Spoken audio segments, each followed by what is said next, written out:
Hello everyone. Balaji ઇન્સ્ટિટ્યુશનના પ્રથમ લેક્ચરમાં આપનું સ્વાગત છે. આજે આપણે કંઈક ઇતિહાસને એક્સપ્લોર કરશું. બરાબર. તો તમે જ્યારે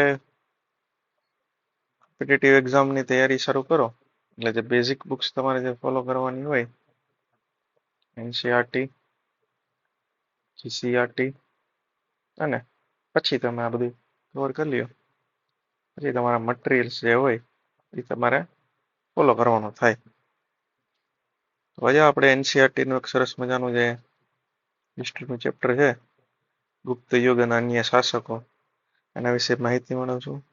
હિસ્ટ્રી જોવા જઈએ તો મેઇનલી 3 વિભાગમાં હોય. એન્શન્ટ એટલે કે પૌરાણિક, બીજું છે મિડિવલ એટલે કે મધ્યકાલીન, અને ત્રીજું જે છે એ મોડર્ન એટલે કે આધુનિક. બરાબર છે.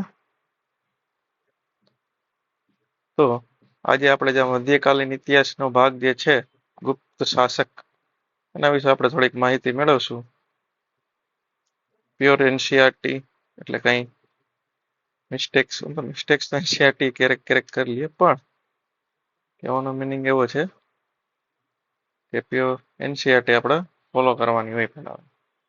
શું વાત છે? તો કે 3જી સદીના મધ્યમાં પ્રભાવશાળી ગુપ્ત વંશની સત્તા સ્થપાઈ. 3જી સદી એટલે 200 થી લઈ 300, બરાબર, ઈસુ એટલે કે એડી. બરાબર. ગુપ્ત વંશની સત્તા સ્થપાઈ. ગુપ્ત વંશે ભારતમાં રાજકીય એકતા, શાંતિ અને સુરક્ષા સ્થાપી. શું કર્યું હતું ગુપ્ત વંશે? તો કે રાજકીય એકતા, હમણાં આગળ આવશે રાજકીય એકતા કઈ રીતના, શાંતિ અને સુરક્ષા સ્થાપી. તેનાથી અપૂર્વ સમૃદ્ધિ આવી. આથી ગુપ્ત યુગને ભારતનો સુવર્ણ યુગ કહેવામાં આવે છે. ક્વેશ્ચન આવો પૂછે છે, ગુપ્ત યુગને શું કહેવામાં આવે? તો કે ભારતનો સુવર્ણ યુગ કહેવામાં આવે છે. સુવર્ણ યુગ એટલે કે સમગ્ર પ્રજાની સર્વોત્કૃષ્ટિ, પ્રગતિ, આબાદી. શું થયું? તો કે આખી પ્રજા જેટલા પણ હતા, બરાબર, જેટલા પણ દેશના નાગરિક હતા એની સર્વોત્કૃષ્ટ પ્રગતિ. ગુપ્ત સમ્રાટોએ લોકોને શાંતિ અને સમૃદ્ધિ આપી, અને જેની પ્રશંસા વિદેશી મુસાફરોએ કરી. ગુપ્ત યુગનો સુવર્ણ યુગ ઘણે અંશે ગુપ્ત સમ્રાટોનું સર્જન હતું. બરાબર. તો આ શું વાતથી એમાંથી મેઇન ક્વેશ્ચન શું પૂછે? તો કે એક તો કે સુવર્ણ યુગ, બરાબર છે. બીજું શું? તો કે રાજકીય એકતા. બરાબર, આવા ક્વેશ્ચન પૂછે છે. પછી છે ચંદ્રગુપ્ત પહેલો. મગધના સામ્રાજ્યમાં શ્રીગુપ્ત વંશનો સ્થાપક હતો. મગધના સામ્રાજ્યમાં શ્રીગુપ્ત વંશનો સ્થાપક હતો. એના પુત્રનું નામ શું હતું? તો કે ઘટોત્કચ ગુપ્ત. આ ઘટોત્કચ ગુપ્તના અનુગામી રાજા તરીકે ચંદ્રગુપ્ત પ્રથમ ઈસવીસન 319માં પાટલીપુત્રની ગાદી આવ્યો. 3 રાજા, શ્રીગુપ્ત, બીજો છે ઘટોત્કચ, અને ત્રીજો ચંદ્રગુપ્ત. બરાબર. પાટલીપુત્રની ગાદી આવ્યો. તેણે શક્તિશાળી લિચ્છવી જાતિની કન્યા કુમારદેવી સાથે લગ્ન કરી. આવો પ્રશ્ન પૂછાય કે ચંદ્રગુપ્ત એ કોની સાથે લગ્ન કર્યું? તો કે લિચ્છવી જાતિની કન્યા કોણ? કુમારદેવી સાથે લગ્ન કર્યા. બરાબર છે. લિચ્છવીની સહાયથી તે મગધ રાજ્યનો વિસ્તાર કર્યો. તેણે મગધની પાસેના પ્રયાગરાજ, સાકેત એટલે આજનું અયોધ્યા, આવો પ્રશ્ન પર પૂછાઈ જાય કે કોઈ શહેરનું જૂનું નામ અને સામે નવું નામ. જૂનું નામ તો કે ફોર એક્ઝામ્પલ ગિરિનગર કોનું છે? તો કે જુનાગઢ. બરાબર. સિમિલરલી સાકેત કોનું છે? તો કે અયોધ્યા. આ ક્વેશ્ચન પણ અહીંથી પૂછાઈ શકે. તો અયોધ્યા જીતી અને મગધનો વિસ્તાર વધાર્યો. તેણે મહારાજને બદલે મહારાજે ધીરાજ જેવું ગૌરવપદ બિરુદ ધારણ કર્યું. આવો પ્રશ્ન પૂછાય છે. કોણે કર્યું? તો કે ચંદ્રગુપ્ત પહેલાએ. તેણે પોતાની સત્તા અને પ્રતિષ્ઠાની પ્રતીતિ કરવા સોનાના સિક્કા બહાર પાડ્યા. તો કયા વંશે સોનાના સિક્કા બહાર પાડ્યા? તો કયો આવશે? ગુપ્ત વંશ. અને એમાં રાજા કોણ? ચંદ્રગુપ્ત પહેલો. તેનો રાજ્યાભિષેક થયા ત્યારથી તેણે ગુપ્ત સંવંત શરૂ કર્યું. બરાબર છે. આ ભાઈ સીધું સ્ટાર્ટિંગમાં જ ગુપ્ત સંવંત શરૂ કરી દીધો હતો. સૌરાષ્ટ્રની વલ્લભી રાજ્યના શાસકોએ પણ આ ગુપ્ત વંશનો સ્વીકાર કર્યો હતો. સ્ટેટમેન્ટ વાઇઝ એવો ક્વેશ્ચન પૂછાઈ જાય કે સૌરાષ્ટ્રના વલ્લભી રાજ્યના શાસકોએ ગુપ્ત વંશનો સ્વીકાર ન હતો કર્યો કે નતો કર્યો. સ્ટેટમેન્ટ સાચી કે ખોટી? તો કે સ્ટેટમેન્ટ ખોટી છે. બરાબર છે. આવા ક્વેશ્ચન પૂછે. ગુપ્ત સંવંતના આરંભને કારણે હિંદના ઇતિહાસમાં કાળગણના અને કાળક્રમ અનુસાર ઐતિહાસિક બનાવોની ગોઠવણી શક્ય બની. બરાબર. ઇતિહાસ છે. ઇતિહાસ તો એ મેઇન કેના ઉપર? તો કે ડેટ્સ અને યર્સ ઉપર. કેના ઉપર હોય? ડેટ્સ અને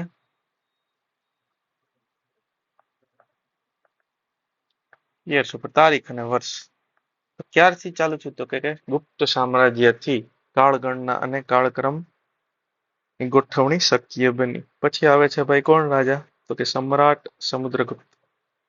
ચંદ્રગુપ્ત પછી તેનો પ્રતાપી પુત્ર સમુદ્રગુપ્ત ગાદી પર બેઠો. સમુદ્રગુપ્ત સમયની માહિતી પ્રયાગરાજના સ્તંભલેખ ક્યાંથી મળે છે? તો કે આવું પૂછાય છે. સોર્સિસ પ્રયાગરાજના સ્તંભલેખ એટલે કે પ્રયાગ પ્રશસ્તિ અને તેના સિક્કામાંથી મળે છે. આ પ્રશસ્તિ રાજકવિ હરિસેણે લખી હતી. આ પણ ઇમ્પોર્ટન્ટ છે. કોણે લખી હતી? રાજકવિ હરિસેણે લખી હતી. તેમાં સમ્રાટ સમુદ્રગુપ્તના દિગ્વિજયો અને સાંસ્કૃતિક સિદ્ધિઓને વર્ણવી છે. પેલા કોણ આવ્યું? ચંદ્રગુપ્ત. પછી તેનો પુત્ર સમુદ્રગુપ્ત. બરાબર છે. આ સમુદ્રગુપ્તની માહિતી ક્યાંથી મળે છે? તો કે પ્રયાગરાજના સ્તંભલેખથી. ક્યાંથી? પ્રયાગરાજના સ્તંભલેખથી એટલે કે પ્રયાગ પ્રશસ્તિથી અને પોતાના સિક્કામાંથી. કયા ધાતુના સિક્કા હતા? સોનાના. બરાબર છે. અને આ પ્રશસ્તિ કોને રચના કરી હતી? રાજકવિ હરિસેણે આની રચના કરી હતી.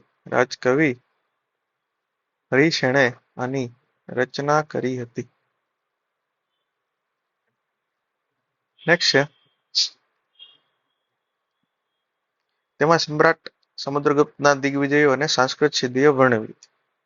તેણે ખૂબ જ ઓછા સમયમાં ઉત્તર ભારતના મોટા ભાગના રાજ્યો માંડી અફઘાનિસ્તાનના કુષાણ શાસન તંત્ર સુધી તેની વિજય યાત્રા કરી.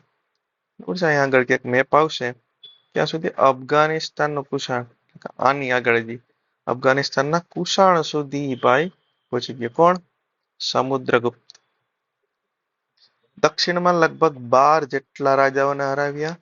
તેણે આ રાજાઓને હરાવીને તેમના રાજા ખાલસા કર્યા. બરાબર. ખાલસા નીતિ કોની હતી? મધ્યકાલીન ગુજરાતમાં એવો પ્રશ્ન પૂછાય. બરાબર છે. તો તમે કોમેન્ટ સેક્શનમાં આન્સર આપજો. ખાલસા નીતિ મધ્યકાલીન ગુજરાતની હિસ્ટ્રી એટલે કે ઇતિહાસમાં કોની હતી? બરાબર છે. બદલે તેઓને ખંડિયા રાજાઓ તરીકે, કેવા રાજા? ખંડિયા રાજા એટલે કે પોતે રાજા તરીકે રાખ્યા. ખંડિયા તરીકે ડહાપણપૂર્વક પુનઃ સ્થાપિત કર્યું. પાછા સ્થાપિત કર્યું. રાજ્યનો વહીવટ ચલાવવા રાજ્યપાલો અને અધિકારીઓની નિમણૂક કરવામાં આવતી. કોની નિમણૂક કરતા? તો કે રાજ્યપાલ અને અધિકારીઓ. બરાબર.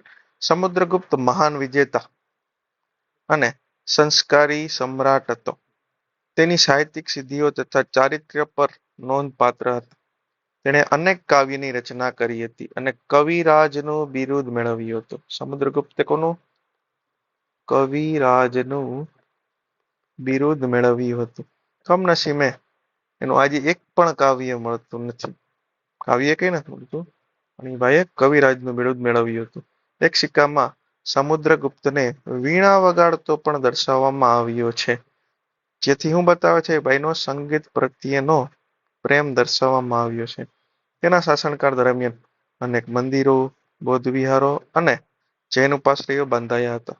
તેણે અશ્વમેઘ યજ્ઞ કર્યો હતો. અશ્વમેઘ યજ્ઞ ખબર જ છે ને, ઘોડો ને છૂટો મૂકી દઈએ. જેટલા ડિસ્ટન્સ સુધી ઘોડો જાય એ બધું એ રાજાનું. આ સંદર્ભે તેને સિક્કા પણ બહાર પડાવ્યા હતા. તેણે પોતાના દરબારમાં વિદ્વાનોને એકત્રિત કરી અને ઉચ્ચ પ્રકારનું સાહિત્ય સર્જન કર્યું હતું. શું કર્યું હતું? તો કે વિદ્વાનોને ભાઈએ એકત્રિત કરીને સાહિત્ય પ્રેમી હતો. કવિરાજે હતો, વીણાએ વગાડતો એટલે મ્યુઝિશિયન હતો ભાઈ, અને વિદ્વાન પ્રેમી પણ હતો, વિદ્યાનો પ્રેમી. જ્ઞાનીઓ અને તેની અને જ્ઞાનીઓની સોબત ઈચ્છતા હતા. તેણે હિન્દુ ધર્મને ઉત્તેજન આપ્યું હતું. તેણે સામાજિક રીતિ રિવાજો સ્વીકાર્યા હતા. પ્રાચીન સમયમાં ઇતિહાસમાં સમુદ્રગુપ્તનું સ્થાન વિશિષ્ટ અને નોંધપાત્ર છે. ગુપ્ત સામ્રાજ્યની મહત્તાનો તે સર્જક હતો. કોણ? એની વાત અલગ, સમુદ્રગુપ્ત. બરાબર.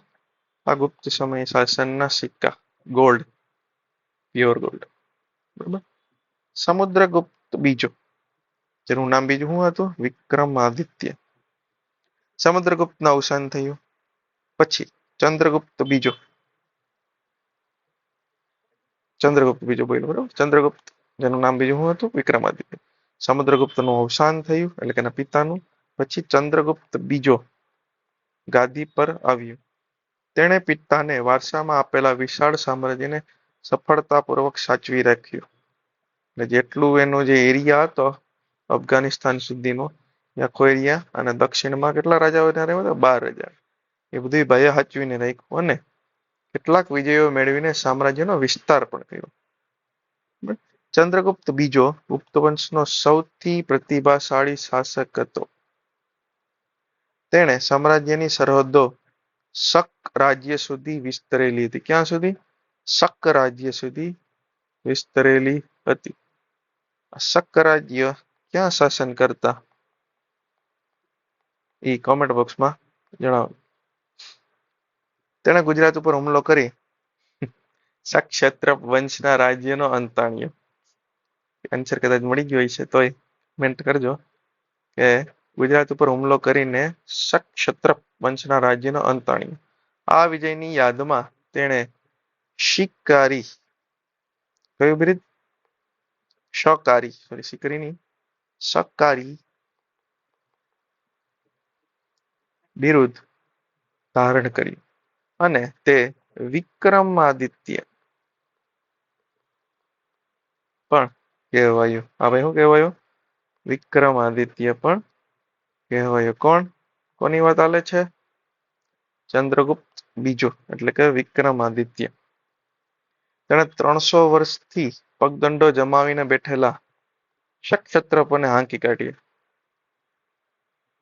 અને બીજા અન્ય રાજ્ય હતા એની સાથે લગ્ન સંબંધો બાંધી તેમની મદદથી પોતાનું સૈન્ય બળ મજબૂત કર્યું. આ લગ્ન પ્રસંગોને લીધે તેને પોતાના સામ્રાજ્યના વિસ્તારમાં અને દુશ્મનોને માહત કરવામાં ખૂબ ઉપયોગી થયો. તેણે જીતેલો નવો પ્રદેશ ઘણો અગત્યનો હતો. ગુજરાત અને સૌરાષ્ટ્રના સમૃદ્ધ પ્રદેશો, એમાં ક્યાં ક્યાં? તો કે ભૃગુ કચ્છ, એટલે હું થઈ? ભરૂચ. બરાબર. બીજું એક ઉપર આવ્યું તો અયોધ્યા. એનું જૂનું નામ શું છે? કમેન્ટ બોક્સમાં બતાવો. પછી સ્તંભ તીર્થ, એટલે કે ખંભાત ના ધીકતા બંદરો ગુપ્ત સામ્રાજ્યને મળ્યા. કોને મળ્યા? ગુપ્ત સામ્રાજ્યને. હવે પૂછે લે કઈ ભૃગુ કચ્છ કોમાં સ્તંભ તીર્થ તે ગુપ્ત સમયમાં શાના માટે જાણીતા હતા? અથવા શું છે? શું આવશે? પછી ઓપ્શન એવા આપી દઈએ કે પેલું ઓપ્શન આપે કે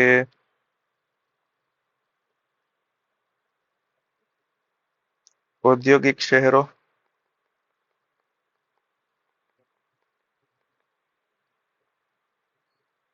બીજું ઓપ્શન આપે કે ગુપ્ત સામ્રાજ્યનું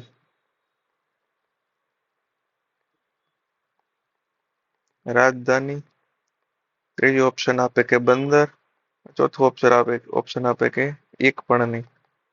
બરાબર, આવા ક્વેશ્ચન પૂછાઈ જાય તો આ એક વસ્તુ ધ્યાન રાખવી. બરાબર છે કે ભૃગુ કચ્છ અને સ્તંભ તીર્થ શું હતા? તો કે બંદર. બરાબર. પરિણામે રાજ્યનો દરિયાઈ વેપાર ખૂબ વધ્યો. બરાબર છે. હું બધું તો કે દરિયાઈ વેપાર અહીંથી બધે ટ્રેડ કરી શકતા, વેપાર કરી શકતા, અને ગુપ્ત રાજાઓને અખૂટ સંપત્તિના માલિક બન્યા. બરાબર છે. ગુપ્ત સામ્રાજ્ય ક્યાં સુધી હતું? તો કે આ બધા મેન સિટી છે. સિંધુ એટલે કે સિંધુ નદી સુધી વિસ્તારેલો હતો. પછી મરુ, વૈશાલી, સાઉથમાં ક્યાં સુધી એની સરહદ બનતી? તો કે અબાઉટ નર્મદા. આ બાજુ પાટલીપુત્ર નદી કઈ ગંગા, અને નોર્થમાં એટલે કે નોર્થમાં હિમાલય. ચંદ્રગુપ્ત બીજાના સમયમાં આવેલા ચીની યાત્રાળુ ફાહિયાને, આ પ્રશ્ન પૂછે છે ફાહિયાન કોના સમયમાં આવ્યું હતું? ચંદ્રગુપ્ત બીજાના સમયમાં. ગુપ્ત રાજ્ય વહીવટ ના અને ગુપ્ત સામ્રાજ્યની સમૃદ્ધિના વખાણ કર્યા. કેવો ધર્મ હતો? તો કે વૈષ્ણવ ધર્મ. પણ એ બીજા ધર્મો માટે ખૂબ આદર હતો. એટલે કેવો રાજા હતો? સહિષ્ણુ. બરાબર, સહિષ્ણુ રાજા હતો. તેના સેનાપતિ અમરાકર દેવ બૌદ્ધ ધર્મી. આજ બતાવે છે કે જેનો પોતે વૈષ્ણવ ધર્મ, સેનાપતિ છે એ ભાઈ બૌદ્ધ ધર્મી, અને રાજ્ય મંત્રી એ શૈવ ધર્મી હતા. ત્રણે ત્રણ ધર્મ. બરાબર છે. તો એવો પ્રશ્ન પર પૂછાય કે કયો ધર્મ અપનાવેલો હતો ચંદ્રગુપ્તે? તો કે શૈવ ધર્મ. બરાબર છે. નેક્સ્ટ છે તેના શાસનકાળ દરમિયાન મેળવેલ સાંસ્કૃતિક સિદ્ધિઓને કારણે ગુપ્ત યુગ સુવર્ણ યુગ બની શક્યો. તે વિદ્વાન અને કવિઓનો આશ્રયદાતા હતો. સંસ્કૃત ભાષાના મહાન કવિ કાલિદાસ તેના રાજ્ય કવિ હતા. ક્વેશ્ચન પર પૂછે કે કાલિદાસ ભાઈ છે કોના રાજ્ય કવિ હતા? તો ચંદ્રગુપ્ત બીજો. કોના? ચંદ્રગુપ્ત બીજાના રાજ્ય કવિ હતા. કોણ? કાલિદાસ. બરાબર. ધન્વંતરી તેના રાજવેદ હતા. કોણ હતું રાજવેદ? ધન્વંતરી. વૈજ્ઞાનિક વરાહમિહિર, વેતાલ ભટ્ટ, અમરકોશના રચયિતા અમરસિંહ જેવા રત્નોથી તેનો દરબાર શોભતો હતો. બરાબર. કાલિદાસ, ધન્વંતરી, વરાહમિહિર, વેતાલ ભટ્ટ, અમરકોશના રચયિતા અમરસિંહ, આ બધા એના રાજ દરબારમાં શોભતા હતા. તેના સમયમાં શિલ્પ સ્થાપત્ય અને ચિત્રકલાનો સુંદર વિકાસ થયો. અજંતાથી ઘણા કલા મંડપો તેના સમયમાં તૈયાર થયા. અજંતાના ઘણા કલા મંડપો કોના સમયમાં તૈયાર થયા? તો કે ચંદ્રગુપ્ત બીજાના સમય.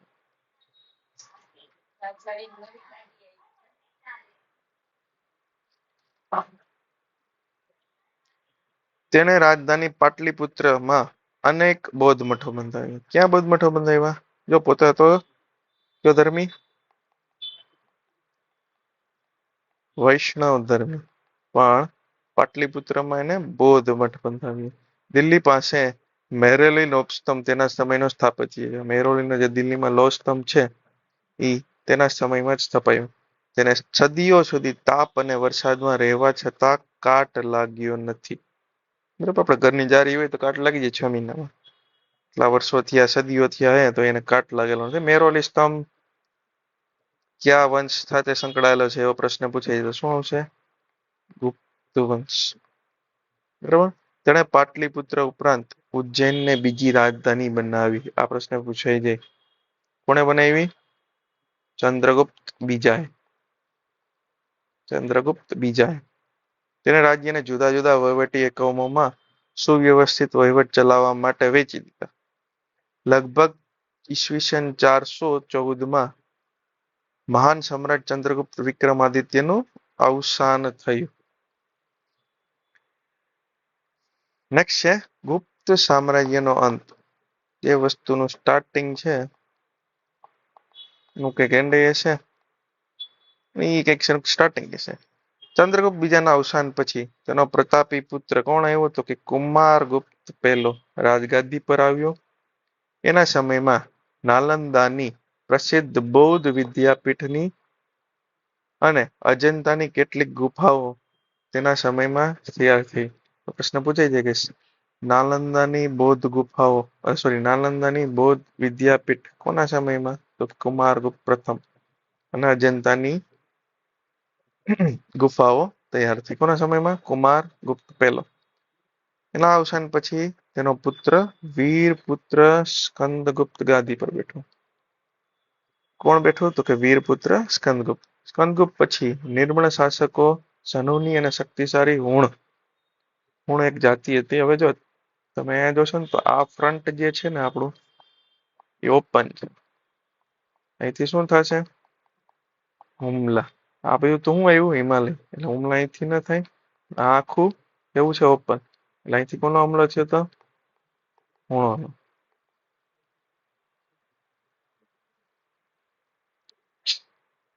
અને ગુપ્ત સામ્રાજ્ય એની સામે ટકી શક્યા નહીં.